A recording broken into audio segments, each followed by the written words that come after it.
So this heat transfer takes place from one place to another place, or from one body to another body, through different process, mainly three different process. One is conduction, other one is convection, and other one is last one is radiation.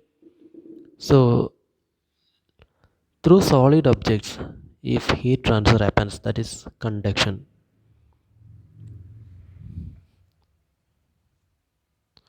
It can be from one part of the body to another part.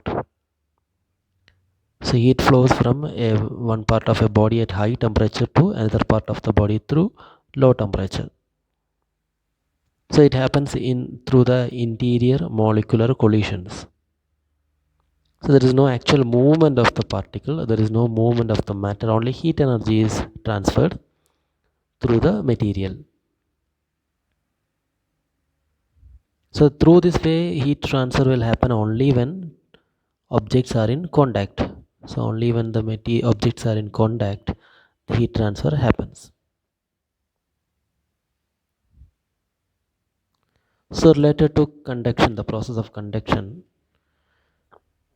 we have a term to study, that is thermal conductivity.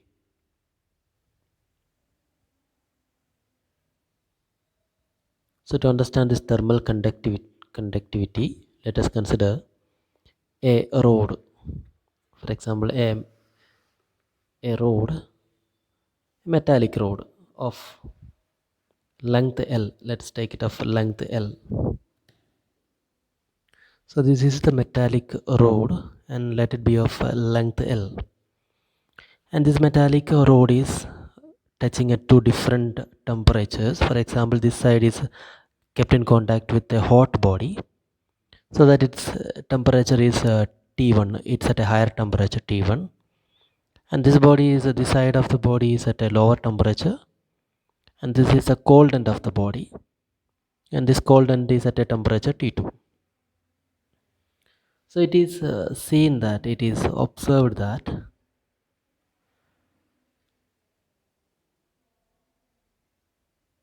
the heat transfer, there is a heat transfer happening because of the difference in the temperature. The heat will flow from higher temperature to lower temperature. And it is after a lot of experiments and observations, it is seen that this heat transfer depends on the difference in the temperature. More the difference in temperature, more is the amount of heat flow. That is, it is directly proportional to the temperature difference, the difference in temperature. Suppose if this is T1 and this is T2, the difference in temperature T1 and T1 minus T2. So heat flow is directly proportional to difference in temperature T1 minus T2. It is also seen that the heat flow is directly proportional to the cross-sectional area. Cross-sectional area means this area, this cut end area. If you cut this road, the cut end will have an area, that is the cross-sectional area.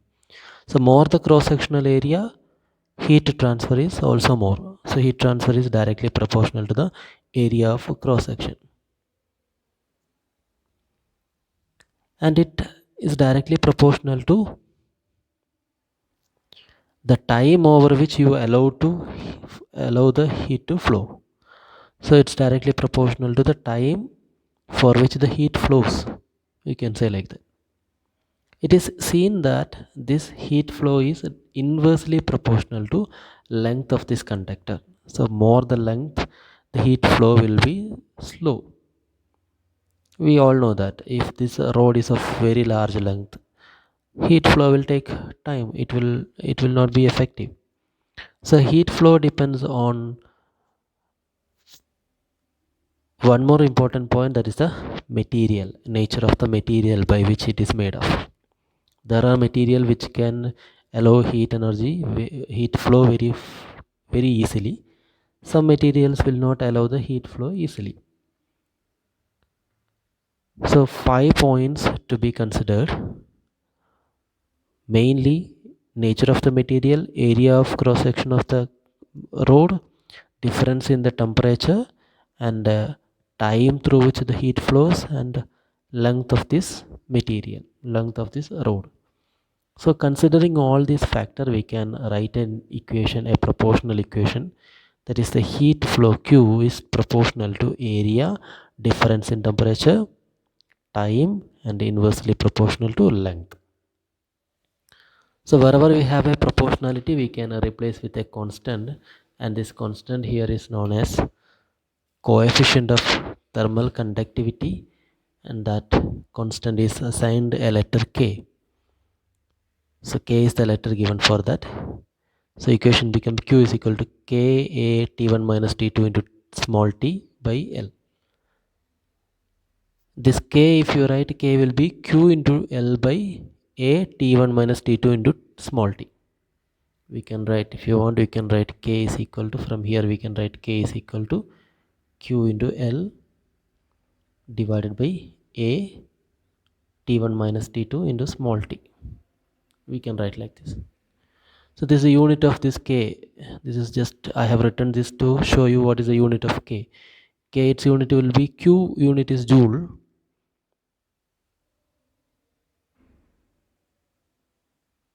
into L. L will be expressed in meter. A, area will be in meter square. T1 minus T2 in Kelvin, and time in T in seconds. So if you rearrange, you will get this unit, that is joule per second per meter per Kelvin. Joule per second is what? Watt. It is watts. So that watt per meter per Kelvin.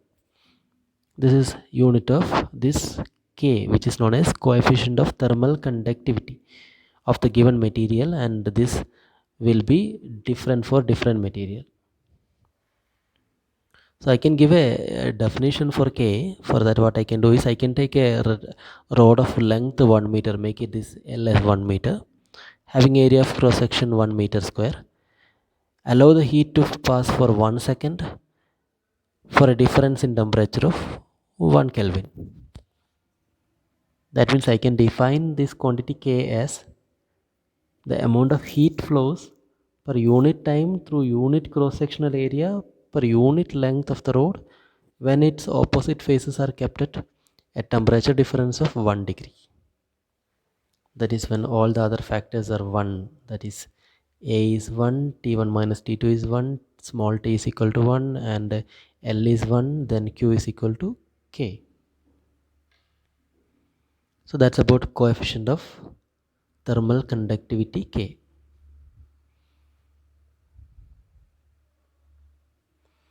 Another one important factor you need to know is heat current. Heat current. We have studied electric current, that was charged by time. Similarly, we have heat current, which is heat by time. That is the amount of heat flowing in unit time. That is known as heat current. And this heat current is represented by the letter H. That will be Q by T. Q by T. Just now we got the equation for Q. That is Q is equal to K A T1 minus T2, difference in temperature I mark as delta T, small t divided by L, or I can write it as delta X. If I take small length, I mark as usually delta X. So this Q divided by T, when you divide with the T small t time, you get Ka delta T by delta X. That's what written here. Heat current is Ka delta T by delta X. And its unit will be watt, joule per second or watt.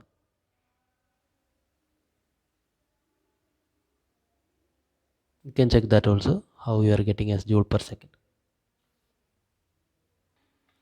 Another one important factor which you need to remember is thermal resistance. We give it as R suffix H, because R is the resistance symbol. Already R is a resistance symbol. As it is due to heat, we mark it as HRH. So resistance we had in electricity, we had resistance as a ratio of voltage to current. Similarly, here we have resistance, thermal resistance, as a ratio of temperature difference to the heat current. That is delta T, temperature difference, to heat current H. So delta T by H. H we have heat current, we have just now equation Ka delta T by delta X. Heat current H was Ka delta T by delta X. So this, when you are dividing this delta T, when you are dividing with the H, this equation, what you are getting is the resistance. So delta T and delta T cancel. This delta X will go to the numerator. So delta X by Ka. That is the equation for resistance. So if you analyze closely this equation, R thermal resistance as delta X by Ka, if you understand that thermal resistance is inversely proportional to thermal conductivity, like electrical conductivity and electrical resistance. A material which has some good conductivity will have lesser resistance. So hence, greater the thermal conductivity K, smaller is the thermal resistance. That is, greater K, smaller is R. Unit of this quantity will be Kelvin per watt or Kelvin per joule per second. That also you can check, substitute in this equation, you will get it. Another one important point you need to study is junction temperature.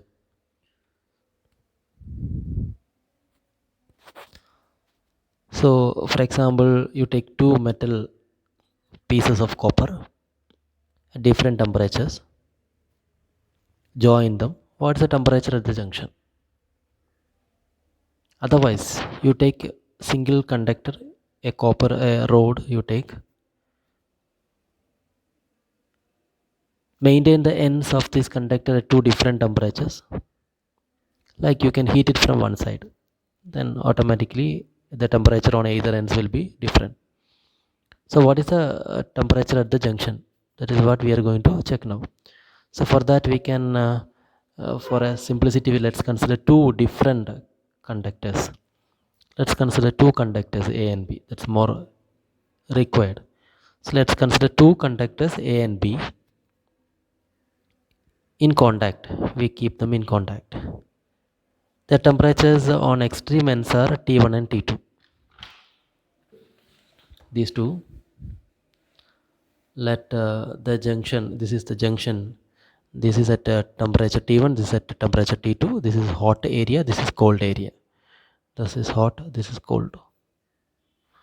At temperature T1 and temperature T2. This is one material A, other one is material B. Both having same area of cross section, let it be capital A. And let us take of both of length L. Both this conductor and this conductor at a length L. So as their temperature on either ends are different, T1 and T2, junction there will be a temperature, that temperature is T. This is the junction temperature, capital T. Now, if this is in steady state,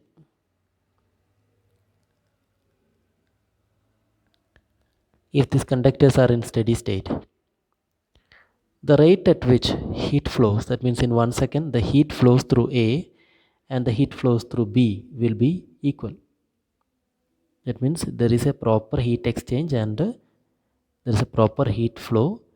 Rate of flow is equal. That means in 1 second whatever heat is passed from A is equal to whatever heat is reaching B. Rate of flow is equal for A and B. We have the rate of flow as Q by T. Rate of flow is Q divided by T. So we can write a rate of flow Q by T for A and Q by T for B is equal. Already we had the equation for rate of flow, that is K A delta T by L. So here these materials are different, so their K values will be different. That's what K1. A is same for both, we told. L is also same for both, we told. But difference in temperature is different here, because here junction temperature is T. For this body, difference in temperature is T1 minus T. And for this body, difference in temperature is T minus T2. So here difference in temperature is T1 minus T. Here it is T minus T2. These are the difference in temperatures. So first body Q by T is rate of flow is K1A delta D, that is T1 minus T by L, and second body it is K2A T minus T2 by L. L is common, A is common, cancel them, get K1 T1 minus T is equal to K2 T minus T2.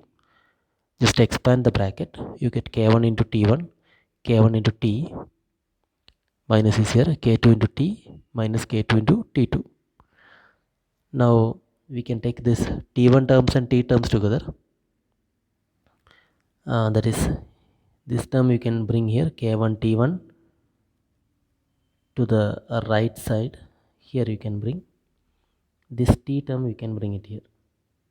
And if you rearrange, you get K1 plus K2 into T is equal to K1 T1 plus K2 T2. Get like this.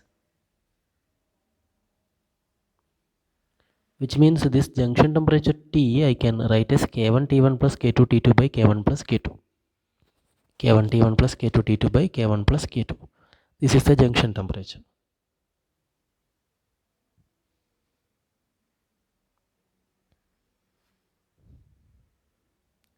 So here we started with the rate of heat flow, that is for the body A, rate of flow is K1A T1 minus T by L, where T was our junction temperature, and we got the junction temperature as K1 T1 plus K2 T2 by K1 plus K2.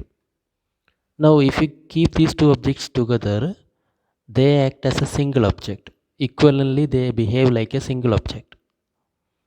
If so, that together they will have an equivalent conductivity. They together act as single object and they will have a conductivity, ability to conduct the heat energy together as a whole. That is known as equivalent conductivity. We can find it.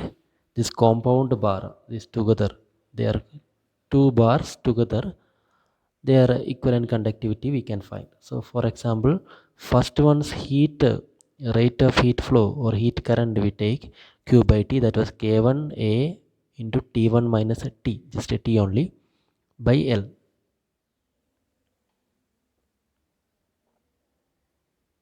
Small letter L or capital L you can give, no problem, by L. In this T was junction temperature, that temperature we substitute as K1 T1 plus K2 T2 by K1 plus K2. Just substitute this as K1 T1 plus K2 T2 by K1 plus K2. Just cross multiply here inside. K1A by L is kept here. T1 you multiply with K1 plus K2, that is here, minus this term divided by, here it is 1, T1 by 1. 1 into K1 plus K2, that is K1 plus K2. Expand this bracket, then K1 T1 plus K2 T2 plus K2 K1.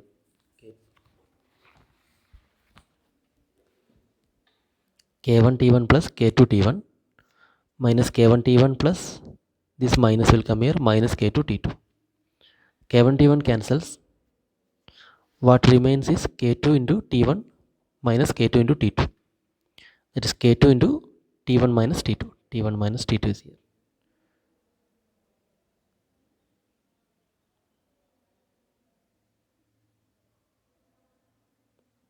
So this denominator K1 by K2 is the K1 plus K2 is there, that we take here. Only the numerator we have solved. So this K1 plus K2 we have taken to the left side.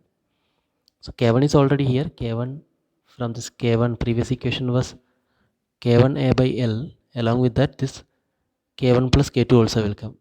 So K1 by K1 plus K2, A by L separately we have written.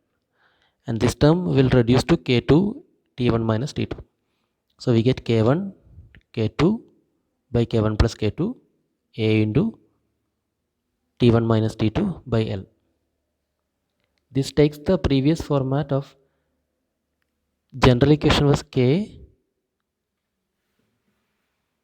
This is the equation we are getting, K1 K2 by K1 plus K2 into A by L into T1 minus T2. This is in the general format, that is Q heat current H, which is Q by T, that was K A T1 minus T2 by L.